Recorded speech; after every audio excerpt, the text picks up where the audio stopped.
আজকে ভিডিওটা থাকবে মশলা নিয়ে।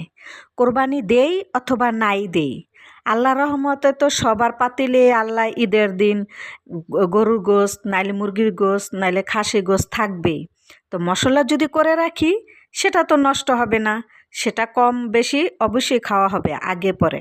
তো চলুন দেখা যাক আমি মশলাগুলি ভাইজা পাটায় গুঁড়া কইরা চালুন দিয়া চাইল্লা, এই যে দেখুন শুকনা মশলাটা আমি বয়ম বইরা রাইখা আমি নর্মাল ফ্রিজে রাইখা দিব, বছর ভরা খেতে পারবো। সেটা 2 মাসেও শেষ হইতে পারে, 1 বছরেও, যার যার রুচি। তো চলুন, এই মশলাই তো শেষ মশলা না, আরও আছে, তো সেটাও তো আপনাদেরকে দেখাইতে হবে। এই যে দেখুন, এই ভিডিওটি 10 দিন আগে করেছি।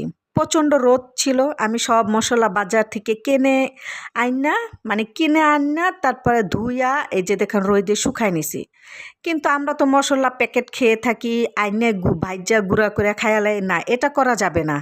পরিবারের সুস্বাস্থ্য বজায় রাখতে হলে একটু পরিষ্কার করে ধুইয়া রোদে শুকাইয়া একটু কষ্ট করে খাইলে তরকারিটাও ভালো হয়, আবার ওই তরকারির স্বাদটাও অনেক মজাদার হয়ে থাকে। তো ওইটাও তো করে নিলাম। এখন তো আদা রসুনের পালা। আমি 3 দিনে ভিডিওটা করেছি, আর আপনাদেরকে এক ভিডিওতে 2 মিনিটের ভিডিওতে সব দেখাই লাইতাছি। এখন বলেন, ধাপে ধাপে ভিডিওগুলো করতে 3 দিনের ভিডিওটা এক দিন 4-5 ঘন্টা করে মশলাগুলো তৈরি করে ভিডিওটি করছি।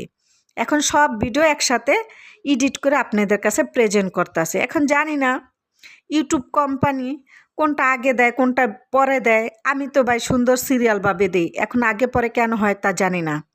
তো এই হলো আমার আজকে মশলার ভিডিও। যদি আপনারা উপকৃত হয়ে থাকেন অবশ্যই আমার ভিডিওটি সম্পূর্ণভাবে দেখবেন, একটি কমেন্ট করবেন, লাইক দিবেন, সাবস্ক্রাইবার করবেন।